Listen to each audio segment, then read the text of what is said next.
인사하고 말씀 듣습니다. 예수님은 다시 오십니다. 인사합니다.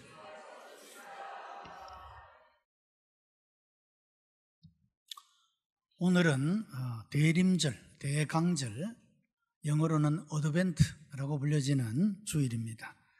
성탄절 4주 전부터 대림절이 시작이 되는데 이 주간의 의미는 오시는 예수님을 맞이하기 위해서 기다리는 그런 절기라고 할 수가 있습니다.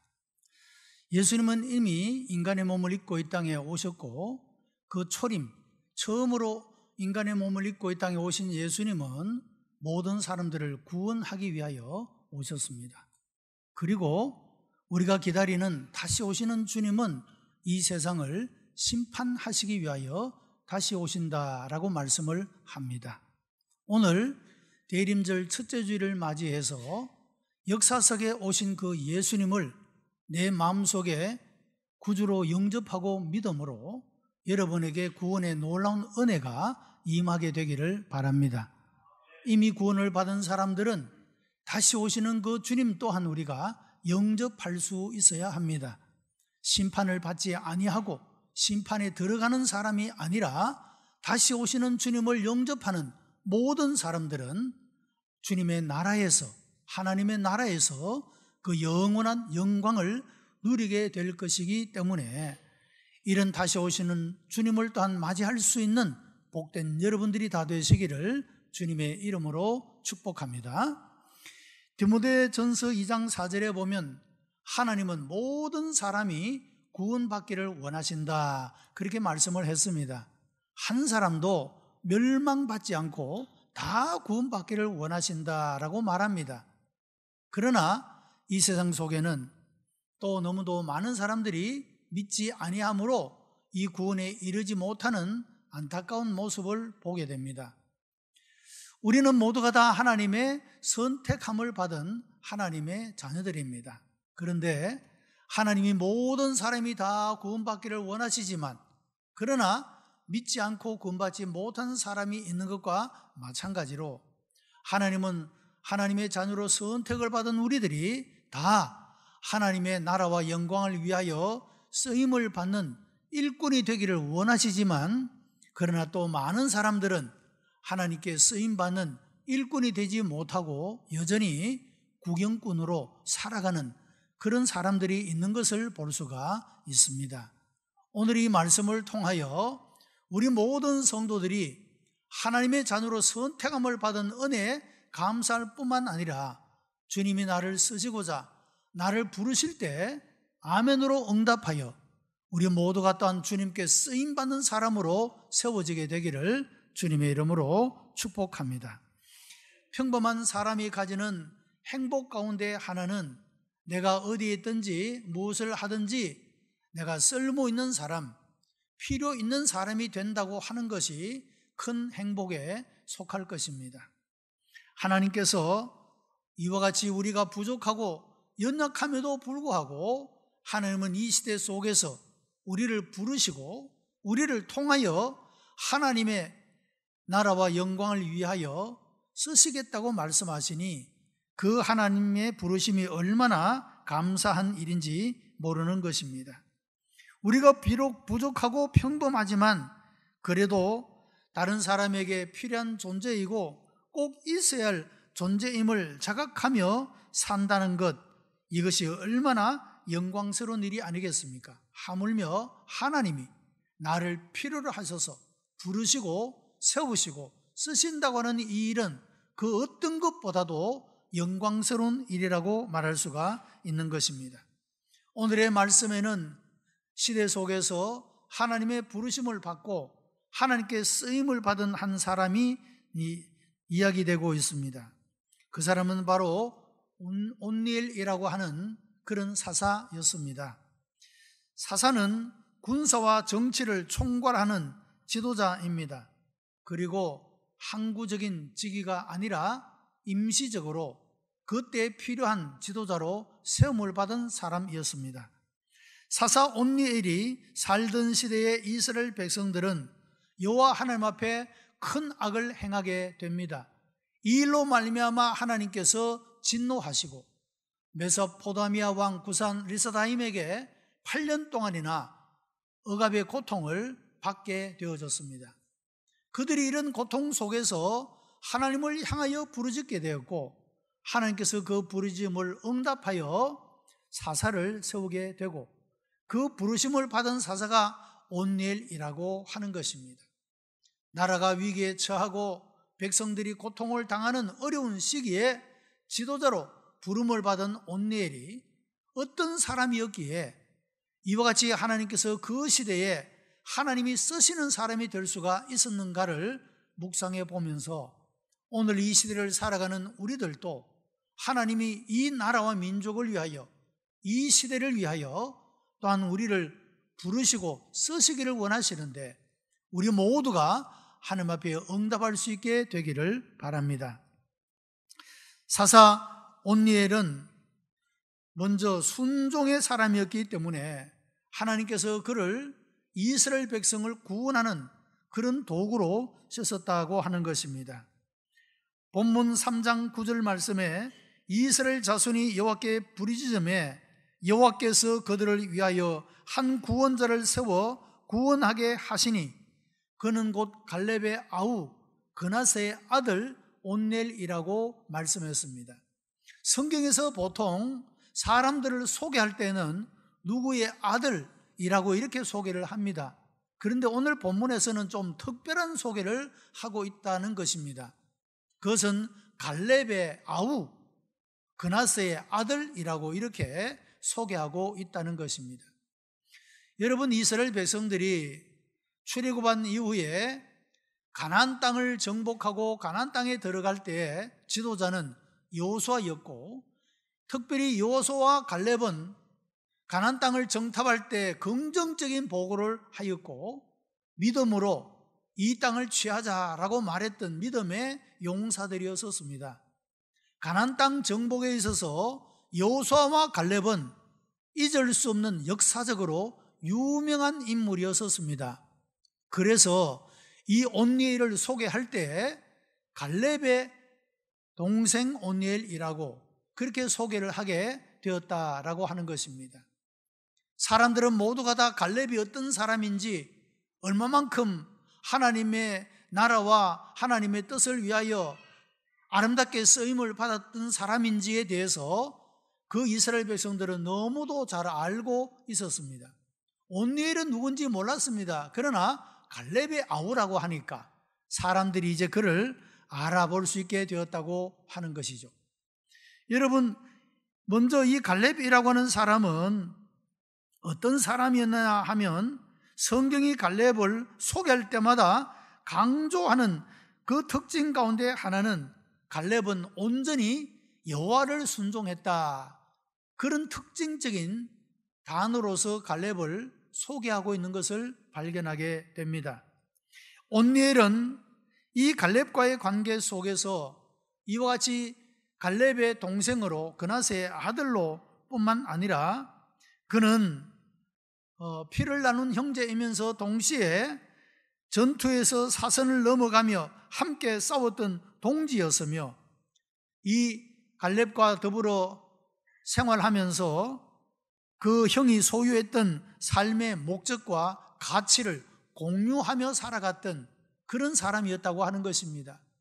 그러므로 당연히 이 갈렙이 온전히 여호와를 순종했던 그런 하나님을 향한 삶의 태도를, 믿음의 삶을 이 온니엘도 본받고 따라가고 있었다, 그런 말씀이 되는 것입니다. 갈렙 자신은 여호와 하나님을 순종함으로 그 자신과 그의 후손이 하나님께로부터 큰 복을 받게 된 것을 볼 수가 있습니다. 여러분, 이와 같이 하나님께서 쓰시는 사람은 순종의 사람이라고 하는 것입니다. 하나님의 도구가 되어 쓰임받는 사람이 되기 위해서는 무엇보다도 순종하는 자세를 가져야 하는 것입니다. 어떤 대가를 지불하게 되더라도 이 일을 제기하지 않고 절대 순종의 사람을 주님이 귀하고 아름답게 쓰시고, 또한 그와 그 후손들에게 큰 복을 주시는 모습을 볼 수가 있기 때문입니다. 여러분, 사람들도 그렇지 않겠습니까? 우리가 무슨 일을 하고자 하는데 늘 불평하고 늘 비난하고 늘 원망하는 사람과 누가 함께 일하고 싶겠습니까? 사람들에게도 환영을 받지 못하는 것입니다. 하물며 하나님의 나라와 하나님의 일을 위하여서 여러분 늘 하나님의 말씀을 기뻐하고 즐겨 순종하는 이런 삶의 태도는 진실로 하나님이 쓰시기에 합당한 그런 사람이 되어질 수가 있다라고 하는 것입니다. 갈렙은 순종의 사람이었고 그의 동생이었던 이 온니엘도 그 형을 본받아 하나님을 순종하는 사람이었기 때문에 그래서 하나님은 그 시대의 많은 사람들 가운데서 온니엘을 택하여 사사로 세우시고 이스라엘 백성들을 메소포타미아 왕 구산 리사다임에게서 구원하는 자로 그렇게 쓰임을 받게 되었다고 하는 것입니다. 사랑하는 성도 여러분, 오늘 이 시대에도 하나님은 하나님이 쓰실 사람을 찾고 계십니다. 우리 모두가 순종의 사람이 되어 주님의 쓰시기에 합당한 사람으로 세워지게 되기를 주님의 이름으로 축복합니다. 두 번째는 성령의 사람이었다라고 말씀해 주고 있습니다. 본문 10절에 보면 여호와의 영이 그에게 임하셨으므로 그가 이스라엘 사사가 되어 나가서 싸울 때에 여호와께서 메소포타미아 왕 구산 리사다임을 그 손에 붙이심에 온니엘의 손이 구산 리사다임을 이기니라 말씀을 했습니다. 이 말씀에 있어서 가장 큰 강조점은 여호와의 영이 임하심으로입니다. 여러분, 우리 사람들은 지혜도 부족하고 능력도 부족하고 부족한 것이 많습니다. 그래서 우리 스스로의 힘으로는 할 수 없다라고 말하는 요소가 참 많이 있습니다. 그러나 우리가 성경에서 하나님께 쓰임을 받았던 사람들의 모습을 보게 되면 그 자신은 비록 연약하고 무지하고 부족해서도 하나님이 그들과 함께 하심으로 말미암아 능력 있는 사람이 되고 하나님의 영광을 드러내는 아름답고 위대한 일들을 이루어낸 그런 사람이 된 것을 볼 수가 있는 것입니다. 온니엘도 마찬가지였다는 것이죠. 그 시대 속에 나라를 위기에서 구해낼 사람으로 하나님께서 온니엘을 선택하시고 그에게 하나님의 영이 임함으로 말미암아 이런 하나님께서 주시는 능력을 받아서 그에게 주어진 이 임무를 감당할 수 있게 하셨던 모습을 볼 수가 있다라고 하는 것입니다. 여러분, 하나님의 영인 성령의 역사는 사사들의 행적을 통해서 계속 나타나는 특징 가운데 하나가 됩니다. 우리가 잘 아는 삼손, 힘센 장군이었던 삼손도 그렇지 않습니까? 하나님의 영이 임재의 상징으로 긴 머리털 가운데 하나님이 힘을 주셨고 그 머리털이 유혹을 받아 깎여지게 될 때 힘을 잃어버리게 되는 모습을 볼 수가 있지 않습니까? 이 삼손도 하나님의 사사로 하나님의 영이 임하심으로 그가 큰 힘을 가진 사람이 될 수가 있었고 블레셋에게서 이스라엘을 구원해내는 놀라운 일들을 행한 그런 모습을 볼 수가 있는 것입니다. 모든 사사의 특징은 하나님의 영이 임했고 하나님의 능력으로 말미암아 이 구원하는 일들을 행할 수 있었다, 그런 말입니다. 신약시대에 주님의 사도들과 제자들도 마찬가지입니다. 그들이 나가서 귀신을 쫓아내고 병든 몸을 고치고 위대한 하나님의 복음의 역사를 일으켜 나갈 수가 있었던 것도 그들에게 성령이 임하심으로 성령의 충만함을 받았기 때문에 이 모든 일들을 감당할 수가 있었다고 하는 것입니다. 여러분, 오늘날 우리들도 마찬가지인 줄로 믿습니다.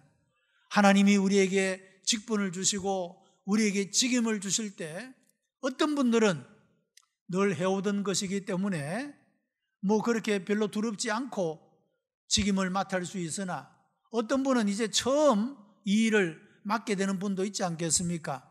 많은 사람들은 제가 이것을 할 수가 있겠습니까? 처음 하는 일인데 두렵고 떨립니다. 여러분, 그렇게 응답하는 분들이 있습니다. 그런데 우리가 하나님을 믿는다면 말입니다, 걱정할 것이 없습니다.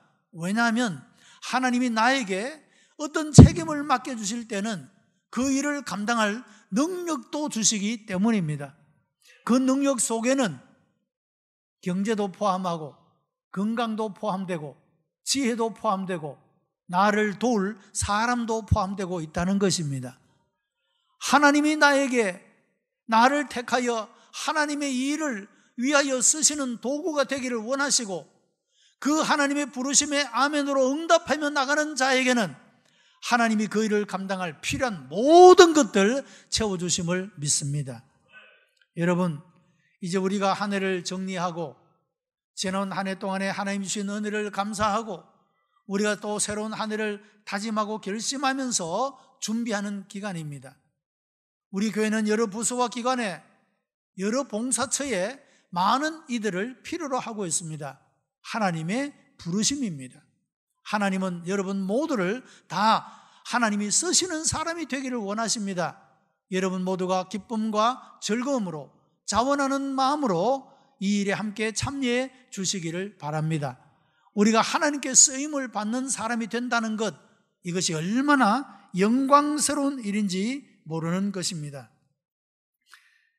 사도행전 5장 32절에 순종하는 사람에게 주신 성령도 그러하니라 말씀을 했습니다. 여러분, 어떤 사람에게 성령의 임재가 나타나고 있는가?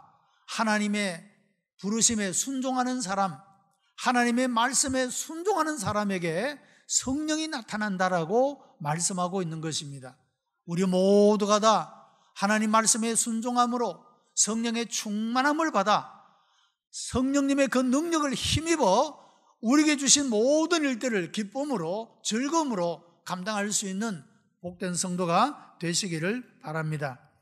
예수님께서도 귀신을 쫓아내고 병자를 고치고 약한 자들을 위로하고 세울 수 있도록 제자들에게 권능을 주신 이후에 그들을 짝지어서 2명씩 파송하게 되고 그들이 예수님의 이름으로 그 모든 사역을 감당할 때 이런 놀라운 성령의 능력이 그들을 통하여 나타나는 모습을 볼 수가 있는 것입니다. 여러분, 세상에는 물질과 재주, 여러 가지 재능을 가진 사람들이 많이 있습니다. 그런데 얼마나 많은 사람들은 그 재주가 아무런 의미가 없이 가치도 없이 사장되어 버리고 많은 사람들도 많습니다. 돈을 많이 가지고만 있지 정말로 가치 있는 일에 쓸 줄 모르는, 쓰임을 받지 못하는 그런 사람들이 얼마나 많이 있습니까? 재주도 그렇습니다. 재능도 그렇습니다. 여러분, 요즘에는 재능기부라는 말이 많이 사용되고 있지 않습니까?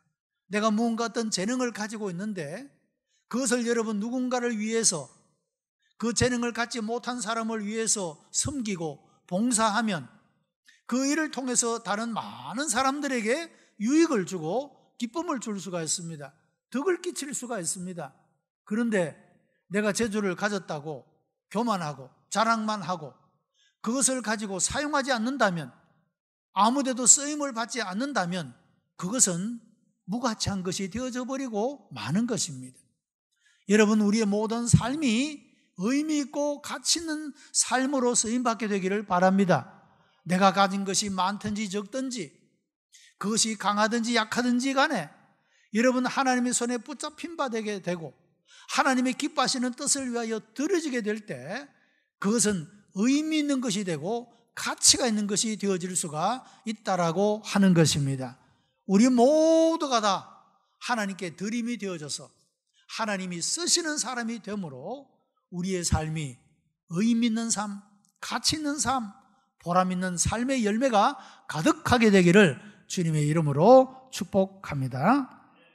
이 온니엘은 희생의 사람이었습니다. 온니엘의 가문은 유대 남방 지역에 있는 헤브론에 정착하면서 살았습니다. 여러분, 메소포타미아는 이 북쪽에 있는 나라입니다.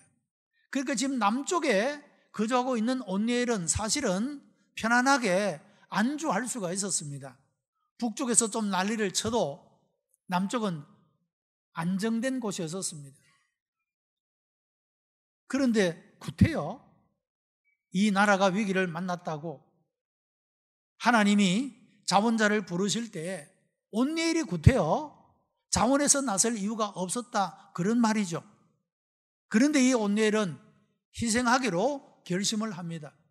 나 하나의 희생으로 이 나라가 구원받을 수 있다면 기꺼이 즐거움으로 내가 이 일을 감당하리라, 그런 마음으로 하나님이 부르실 때 온니엘은 자원하여 응답하게 되고 사사로서 하나님께 쓰임을 받는 이런 아름다운 모습을 볼 수가 있다라고 하는 것입니다. 여러분, 그런데 이 온니엘이 쓰임을 받을 때 나이가 80이었습니다. 물론 그 당시에 평균 수명은 약 한 120세가 되었기 때문에 오늘의 수명과는 좀 다릅니다만 어쨌든 그래도 나이가 많은 사람이었다고 할 수 있지 않겠습니까? 여러분, 그럼에도 불구하고 이 온니엘은 내 마지막 남은 열정을, 내 마지막 인생에 남은 힘을 하나님 나라와 영광을 위하여 내가 희생해야 되겠다, 그런 마음을 가지게 되었다고 하는 것이죠. 여러분, 이런 결심은 얼마나 하나님 보시기에 귀하고 아름다운 것인지 모릅니다. 여러분, 때때로 주의 몸 된 교회에는 어떤 무거운 짐을 지고 가야 할 때가 있습니다. 아무도 그것을 지기를 싫어할 때 내가 가져가겠습니다, 내가 지겠습니다. 여러분, 이런 결심은 하나님 보시기에 얼마나 귀하고 빛나고 아름답고 영광스러운 일이 되는지 모르는 것입니다. 온니엘이 그런 희생을 결심하게 되고 그 자신이 주님께 이렇게 드리는 사람이 되어짐으로 이스라엘 백성들이 그 억압에서부터 구원받게 되어지는 놀라운 일들을 행할 수 있게 되었다라고 하는 것입니다. 나 자신의 희생으로 다음의 세대가 안녕을 얻을 수 있다면 이것은 가치가 있고 보람이 있고 의미가 있는 일이 아니겠느냐, 그 말입니다. 여러분, 교회 안에서 다음 세대를 향하여 수고하는 교사들의 희생과 헌신과 수고가 얼마나 큽니까? 시간을, 물질을, 몸을, 여러분이 드리는 희생은 결코 무의미한 것이 아니라 다음 세대가 하나님 앞에 서고 그들이 하나님의 복을 누리는 이 일을 위해서 귀하고 가치 있는 일인 줄을 믿으시기를 바랍니다. 어떤 이는 연말쯤 되면 내가 올해까지만 하고 말아야지, 이런 사람이 있습니다. 여러분, 옳지 않은 생각입니다. 내가 이제까지 어느 곳에서도 봉사지를 못했던 사람이 내가 내년에는 무언가를 해야지, 여러분, 이런 결심은 하나님이 기뻐하십니다. 우리 모두가 그런 응답의 사람이 되시기를 바랍니다. 내가 뭘 해도 해야지, 내가 이 성전에 청소를 하는 일, 휴지를 줍는 일이라도 내가 해야지, 무엇인가 나도 하나는 해야지. 여러분, 우리 교회 모든 성도들은 다 한 가지씩 봉사하자, 여러분, 이것이 이 교회의 목표 가운데 하나입니다. 여러분들이 결심하고 내가 하나님의 나라와 영광을 위하여 주님의 몸된 교회를 위해서 내가 무엇을 할 수가 있을까? 여러분, 다 결심함으로 나의 희생으로 하나님의 영광이 나타날 수가 있다면, 내가 섬기고 봉사하는 이 일로 인하여 한 사람이 하나님 앞에 돌아오고 하나님 앞에 세워질 수 있다면, 그가 구원을 얻을 수 있다고 한다면 나는 기꺼이 내가 지고 가야 할 십자가가 있다면 그 십자가를 지고, 내가 져야 할 짐이 있다면 그 짐을 내가 지리라고 하는 이런 결심과 결단이 일어날 수 있게 되기를 바랍니다. 내가 희생되더라도 내 자녀가 잘 된다면, 내 교회가 미래에 우뚝 서게 된다면, 하나님 나라가 확장되어 간다면 그 희생을 고상하고 가치가 있는 것이기 때문에 여러분, 기꺼이 그 일을 감당할 수 있게 되는 것입니다. 부모들이 그렇지 않습니까? 자녀를 향하여 내 희생이 자녀가 잘 되는 일이라면 즐거움으로, 기쁨으로 밤늦게 자고 아침을 일찍 깨우더라도 그것을 보람있게 여기고 가치 있게 여기는 것이 부모의 마음이 아닙니까?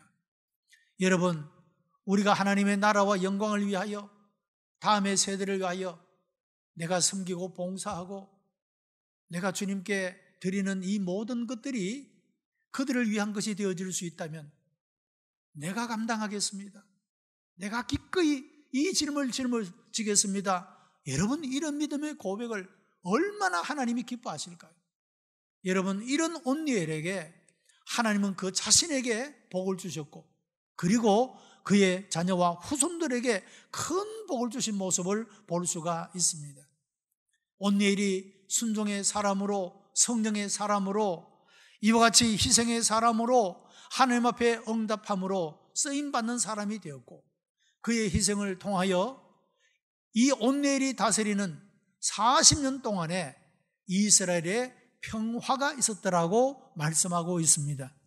그 한 사람의 희생으로 온 나라가 위기 가운데서 구원함을 받게 될 뿐만 아니라 하나님이 그 나라에 평화를 주심으로 40년 동안이나 태평의 세월을 누릴 수 있게 된 것, 여러분, 한 사람의 희생으로 이런 열매를 얻을 수 있다면 그 희생은 참으로 고귀하고 가치가 있는 것이 아니겠습니까? 온니엘처럼 순종하고 성령의 능력을 힘입고 희생함으로 우리 모두가 하나님께 쓰임받는 사람이 되어 미래의 역사를 창조하는 하나님의 사람들로 기억되게 되기를 주님의 이름으로 축복합니다. 기도하십시다. 은혜가 풍성한 하나님, 감사와 찬송과 영광을 하나님 앞에 올려드립니다. 우리들도 온니엘처럼 순종의 사람, 성령의 사람, 희생의 사람이 되어 하나님께 쓰임받는 사람들이 되기를 원합니다. 우리 모두가 새롭게 결심하고 결단하여 새해에 이런 아름다운 일을 이루어 나가는 하나님의 백성들이 되게 하시고, 저들의 결심을 통하여 자신의 삶과 모든 자녀와 후세대에 이르기까지 하나님의 놀라운 은혜와 평강이 넘치도록 주님이 복내려 주시옵소서. 구주 예수 그리스도의 이름으로 기도드리옵나이다. 아멘.